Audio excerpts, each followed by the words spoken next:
कि आप लोग भी याद करोगे, खूब घंटा हिलाया होगा और खूब बंसी वाले को मनाया होगा। लेकिन आज इस तरह से मैं बुलाऊंगा, आपको याद आ जाएगा कि वास्तव में आरती का अर्थ क्या है। थोड़ा सा मुझसे वार्तालाप करेंगे तो ही वो समझ में आएगा। अच्छा, एक बात क्लियर करते हैं, जिसको हम पैदा करते हैं वो हमारा बेटा होता है कि बाप होता है? थोड़ा मैं ऊंचा सुनता हूँ, नसें नहीं लगानी पड़ती है, बेटा। और पैदा करने वाला कौन? पैदा होने वाला, पैदा करने वाला मजदूर ने टाकी हथौड़ा लिए और पत्थर पे चढ़ गया, पैर में जूता पहन के चढ़ गया और टाकी हथौड़ा चलाए और टाकी जब भौतरी पड़ गई, पानी की कोई व्यवस्था नहीं तो इमरजेंसी वाटर व्यवस्था, इधर उधर देखा मजदूर ने और टाकी फिर शुरू कर दी। देखना उस स्थिति को आपके सामने रखने की कोशिश करो। और फिर जूता पहन के पेट बनाओ, जूता पहन के सीना बनाओ, जूता पहन के ओट बनाओ, जूता पहन के गाल बनाओ, जूता पहन के माथों बनाओ और फिर पत्थर पलट दो और पीछे पीछे की पूरी आकृति बनाई जूता पहन के।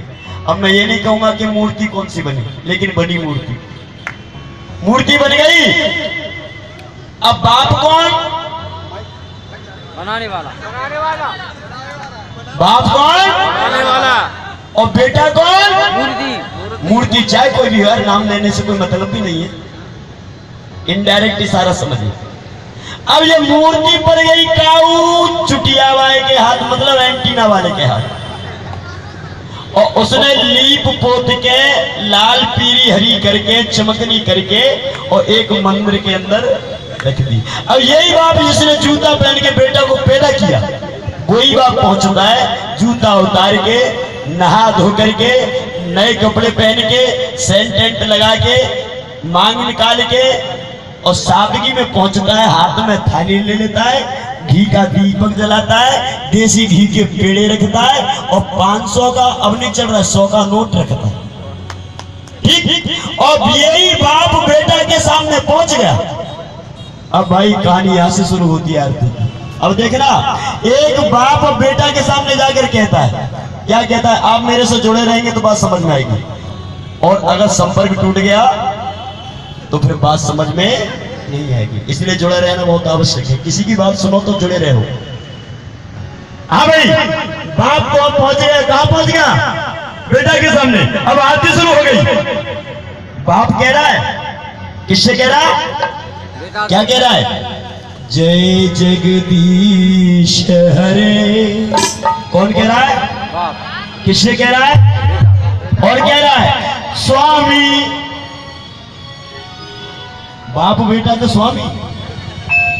हमारे हिंदू धर्म कैसी उल्टी रीत सिखा दी, समझ में ना तो आना चाहिए। स्वामी जय जगदीश हरे। और क्या कह रहा है बाप बेटा से?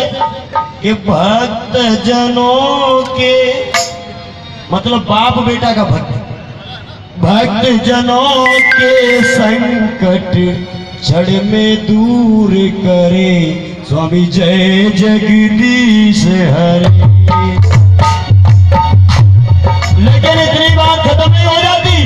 अब देखना इसकी मूर्ख बनेगी। अब ये बाप बेटा से कह रहा है, क्या कह रहा है? माता पिता तुम मेरे। कौन कह रहा है भाई? बाप कह रहा है। किससे कह रहा है? इसको अच्छी तरह से पता है कि मैंने इसको पैदा किया। उसके बाद भी क्या कह रहा है बाप? माता पिता तुम मेरे, मैं शरण गहूं किसकी। एक ट्रॉली में परिवार है, भल्ला जंगल में जाके कूद जाए और तेरा कोई इलाज नहीं है, और कोई इलाज नहीं है। और किसी भी सिटी की किसी भी गली में चले जाओ, इस गली से वो पार नहीं कर पाओगे गली को, तब तक 15 मंदिर मिलेंगे, 15 गिन के। और जब पहले ही मंदिर पे खड़ा होके कह रहे हो तुम बिना और न दूजा, और 14 मंदिर का भूसा आगे पहले पे खड़ा होके कह रहा तुम में और न दूजा। 33 करोड़ देवी देवता और आदमी की जिंदगी 21,900 दिन की, 33 करोड़ देवी देवता, आदमी की जिंदगी 21,900। और करवा चौथ रहती है तुम, और तुम्हारे पति की उम्र औसतन 64 साल, और जापान के पति की उम्र है 73 साल, और अमेरिका के पति की उम्र है 93 साल। अरे करवा चौथ तुम रहती हो, उनके पतियों की उम्र बढ़ती है। क्यों रहती हो? तुम्हें कोई फायदा मिलने वाला नहीं है। फिर कहा मात पिता तुम मेरे, शरण कहूं किसकी, तुम बिना और न दूजा। इसको थोड़ा सा आगे बढ़ाते। अगर अनपढ़ आरती करे तो समझ में आता है डॉक्टर साहब, कोई मेरे जैसा पागल आरती करे तो भी समझ में आता है। लेकिन भारत देश के 4 first class officer, engineer, doctor, SP, collector, engineer PT, doctor PhD, SP IPS और कलेक्टर आईएएस की परीक्षा पास करके गए। ये किसी भी तरह से मूर्ख नहीं हो सकते। किसी कलेक्टर को कह देना कि तू मूर्ख है, पत्नी घर में इंतजार करते रहेगी, समझ ही ना आ रही, इसे जेल में सड़ जाएगा। कोई कह सकता है कलेक्टर को मूर्ख? एसपी को कह सकता है? नहीं। और ये चारों के चारों पहुंचे या तो वही पागल के सामने, पत्थर के सामने, और हाथ में आरती लेके कहा कहते, देखो चारों कहा कह रहे हैं, मैं मूर्ख खलकाम। भाई सोचने वाली बात है। हाँ सर, चारों कह रहे हैं, अरे खुद स्वीकार कर रहे हैं, मैं मूर्ख खलकामी। मैं मूर्ख भी हूं, खल माना होता है दुष्ट, और कामी मानना होता है कामेश मिच्चाचारा बेर बड़ी, इससे दूर रहो। समझ में आ रहा है? मैं मूर्ख खलकामी। और क्या कह रहे हैं चारों? एसपी, कलेक्टर, इंजीनियर, डॉक्टर, वह पथराते कह रहे हैं। एसपी कह रहा बताओ पत्थर, चम्बल के पेड़ में से मलखान सिंह डाकू को कैसे पकड़ूं? ग्वालियर का कलेक्टर कह रहा बता पत्थर, ग्वालियर क्षेत्र का संचालन कैसे करूं? एक इंजीनियर कहता है कि बता पत्थर, नागपाल जी की बाथरूम में टेल कैसे लगाऊं? इंजीनियर, डॉक्टर, और डॉक्टर क्या कह रहा है? बता पत्थर, सुमन चौधरी को शुगर की बीमारी है, उसको कब कितना इंसुलिन देना है? बता पत्थर। ये कौन कह रहे हैं? चारों अटेस्टेड। सबसे बड़ा मूर्ख कौन है तो दुनिया का? भारत का सबसे बड़ा मूर्ख यही तो हो गए चारों, और यही सबसे ऊंची कुर्सी पे। या तो ऊंची कुर्सी पे रहो तो मूर्ख मत बनो, और मूर्ख बनते हो तो कुर्सी को खाली करो।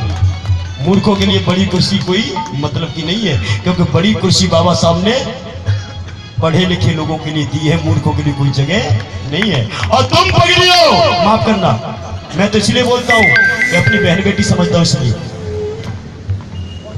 अगर तुम, एक बात क्लियर कर देता हूं, अगर हम साबुन की फैक्ट्री में जाएंगे तो भाई हमें क्या प्रोडक्ट के मिले, क्या मिलेगा? साबुन ही तो मिलेगा सर, ऑयल तो नहीं मिलेगा।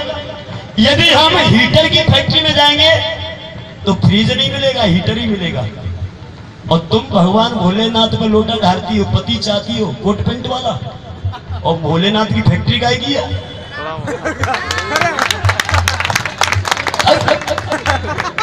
और तू पति चाहती है टाई वाला, और बाकी फैक्ट्री में कैसे बन रहे हैं? भूतरा, अनपढ़ गमार, भगिया पीवे वो, जुआ खेले वो। अब तू जैसी फैक्ट्री में प्रोडक्ट लेने जाएगी तुझे पति वैसा ही मिलेगा।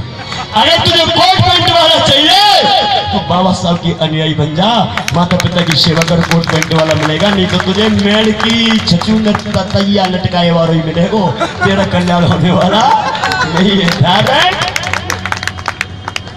आखिरी में कहा, एक एक बात क्लियर करके बोलता हूं, हालांकि अभी मेरे 8 दिन की कथा हुई थी मेरे नाम में, 8 दिन की, और मैं सत्य कह रहा हूं, मेरा टारगेट था भाई साहब 150 महिला को व्हाइट ड्रेस में देखने का, 150 महिला को व्हाइट साड़ी पहनाने का मेरा टारगेट था। आप लोगों की दया दृष्टि से, आप लोगों के आशीर्वाद से वो टारगेट मेरा पार हो गया। 222 महिला ने व्हाइट ड्रेस पहनी, ये मैंने बहुत बड़ी महारत हासिल की। 8 दिन के अंदर दिमाग के अंदर जो कीचड़ थी, जो सफाई थी, मैंने एक तरफ से साफ कर दी, वो कार्यक्रम हुआ करता। लेकिन यहाँ हरियाणा से गंदगी आई मुरैना के अंदर, और मैंने उसको क्लीन करके भेज दिया निरमा वॉशिंग पाउडर। और हरियाणा की गंदगी क्या कहती है? It's very good smell.